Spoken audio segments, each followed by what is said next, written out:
Quien no conoce su historia está condenado a repetirla.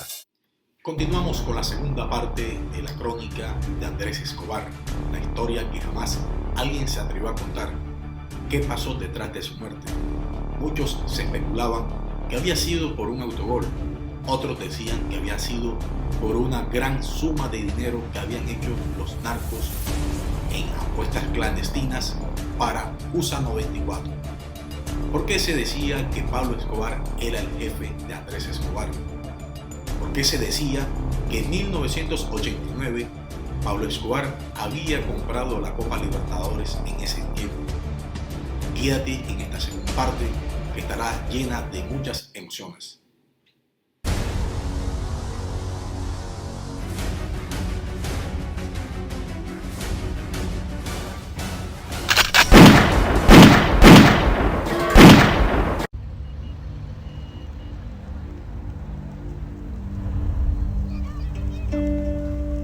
Vivíamos en Calasanz, cerca del colegio donde mi hermano Andrés, él se educó. Andrés siempre quería prepararse y era muy disciplinado en hacer todas sus prácticas, sus ejercicios. Pero él salía del colegio y se la pasaba jugando fútbol.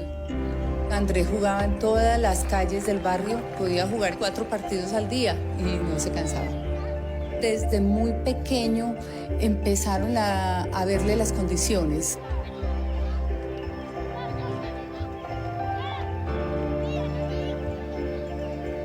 Todos los días él iba a misa al colegio con mi mamá, porque hemos sido una familia educados dentro de mucha fe.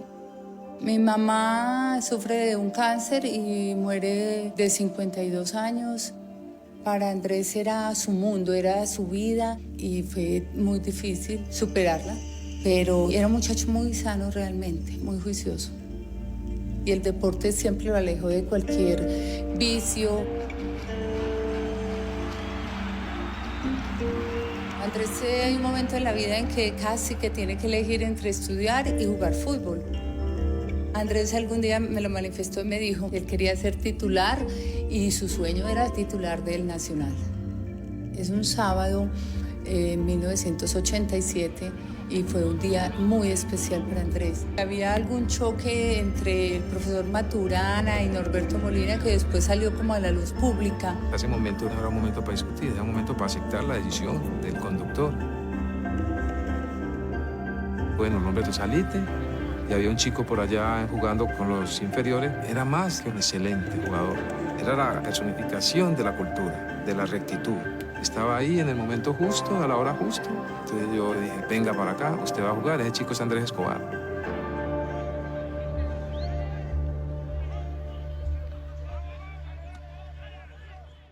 Andrés Escobar estaba luchando por sus sueños y quería ingresar en el equipo de sus anhelos.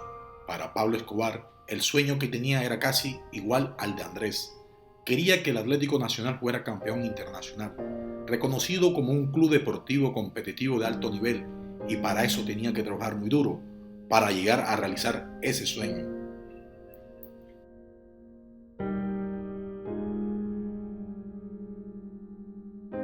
En 1982, Escobar rondó por los pasillos del Congreso de la República.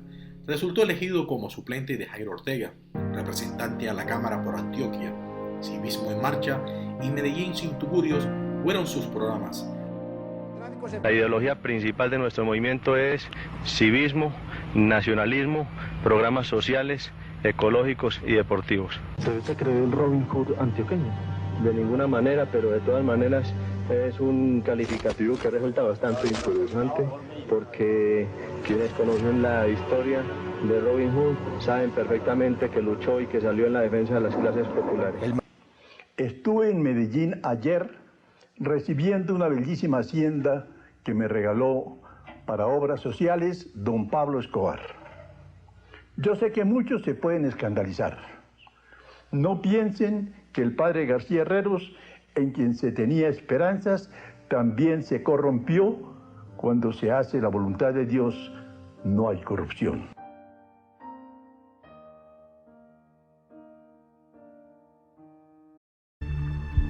El entonces ministro de Justicia, Rodrigo Lara Bonilla, tenía informaciones de los pasos de Pablo Escobar. Eran ciertas informaciones muy comprometedoras que en medio de una cita en el Capitolio aprovechó para hacer alusión al paisa. Hay investigaciones en los Estados Unidos que no puedo dar a informar aquí en esta noche en la Cámara sobre las actuaciones delictivas del suplente del doctor Ortega, sentenció en aquel entonces el ministro Lara Bonilla.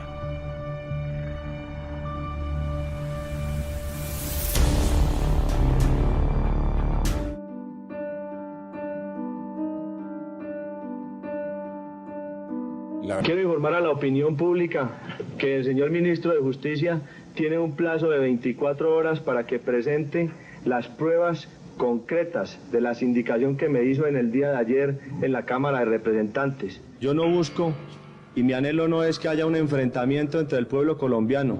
Yo busco la paz y siempre he predicado la paz y he anhelado la paz. Es que el ministro de Justicia le ha mentido al país aproximadamente 6 veces. Primero, le mintió al país cuando dijo que no conocía al señor Evaristo Porras. Segundo, le mintió al país cuando dijo que no había recibido cheques personales del señor Evaristo Porras. Tercero, le mintió al país cuando dijo que Pablo Escobar había sido el fundador del MAS. Cuarto, le mintió al país cuando dijo que Pablo Escobar tenía antecedentes penales en el gobierno de los Estados Unidos. También le mintió al país cuando le dijo, cuando sacó la carta del señor Bahamón, donde es una carta ingenua.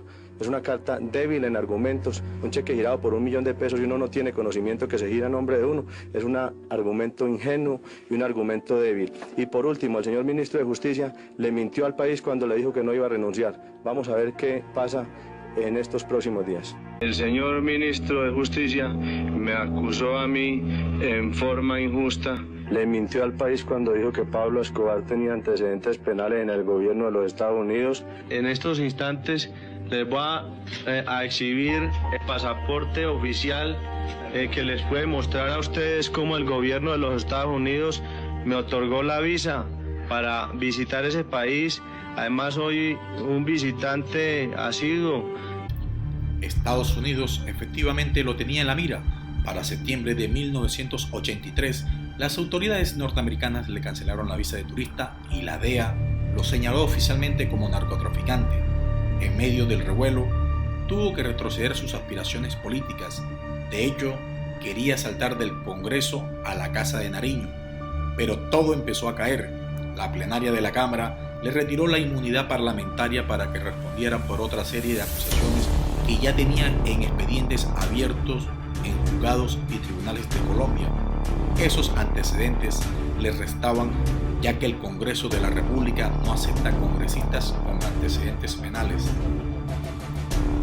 Dentro del recinto del Congreso de la República, pues Pablo Escobar no era un gran orador, y allí el ministro Lara Bonilla y su partido cogen a Pablo Escobar y lo masacran verbalmente dentro del Congreso de la República y le tumban la inmunidad parlamentaria a Pablo Escobar. Yo no busco, y mi anhelo no es que haya un enfrentamiento entre el pueblo colombiano.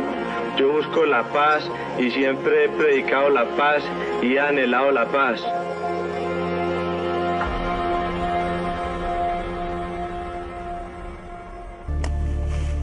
El país entero sabe que esos individuos están metidos en el tráfico de estupefacientes.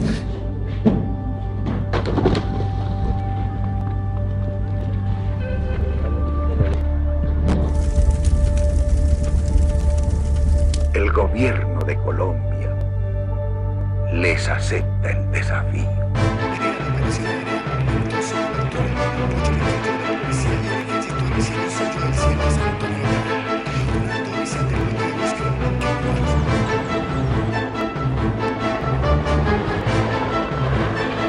Van a tratar de cobrarme lo que he hecho para colocar a los criminales en su sitio. El señor ministro de Justicia le mintió al país cuando le dijo que no iba a renunciar. Vamos a ver qué pasa en estos próximos días. A las 7:30 de la noche del 30 de abril del 84, un pistolero a bordo de una motocicleta roja tiró del gatillo de una ametralladora Ingram y asesinó al ministro de Justicia, Rodrigo Lara. Colombia tuvo muy pocas dudas sobre los autores intelectuales del golpe. y de una vez desaparecieron las objeciones contra la puesta en vigor del tratado de extradición.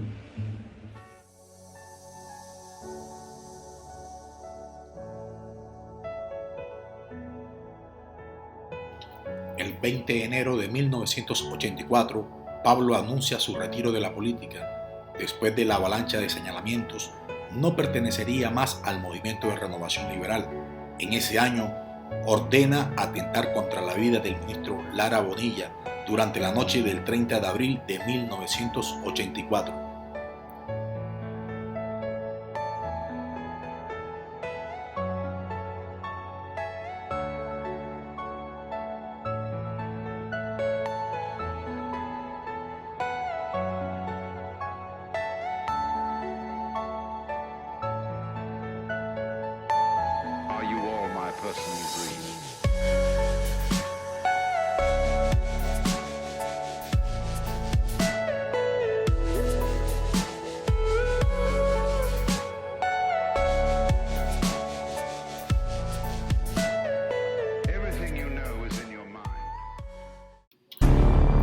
De ahí, su vida transcurrió entre fugas de los operativos policiales para capturarlo, decenas de casos de sicariatos y asesinatos de quienes representaban un peligro para sus planes, atentados en diferentes ciudades del país y, por supuesto, él continuó enviando droga hacia el exterior.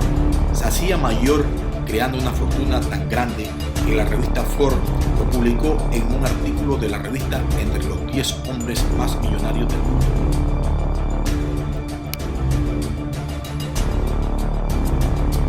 Pablo adquiría más poder y crecía su imperio. Le declara la guerra al Estado colombiano, aterrorizándolo con miles de muertes y bombas a diarios.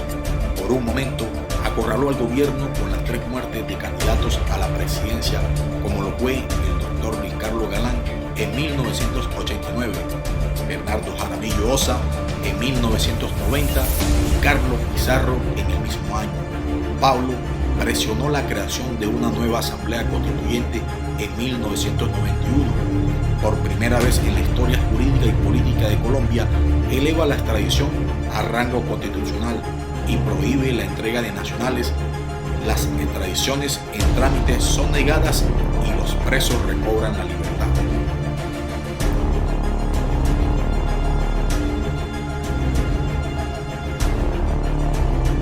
Inicia una guerra sin tregua contra los carteles de la droga. Pablo Escobar, acorralado y por estrategia política, se entrega al Estado colombiano con la mediación del sacerdote Rafael García Herreros. Escobar es recluido en una cárcel de Envigado que, por estar hecha a su medida, fue llamada La Catedral.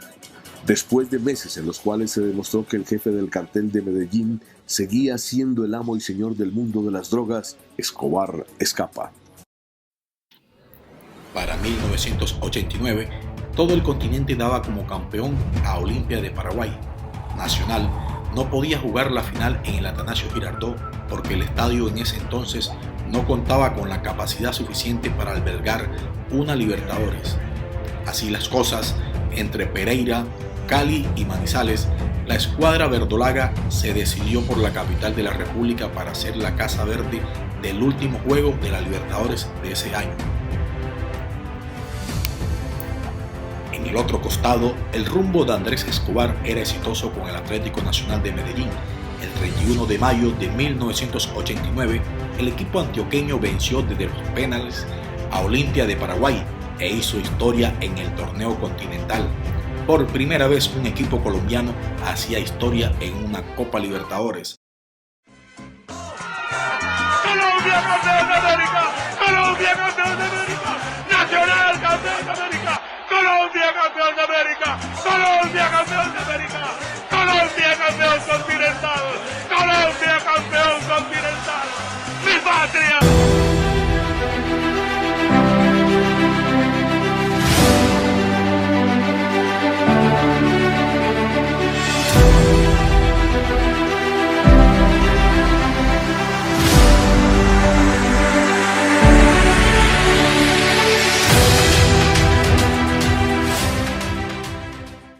Existía una versión que Pablo Escobar había comprado la Copa Libertadores del año 1989. Eso era totalmente falso. En una entrevista que concedió alias Popeye, desmintió esa versión. Había dicho de que frente al equipo Danubio de Uruguay y Olimpia de Paraguay, sencillamente lo habían amenazado, le han entregado unos dineros. Una práctica que muchos equipos internacionales suelen hacer siempre antes de llegar a la final.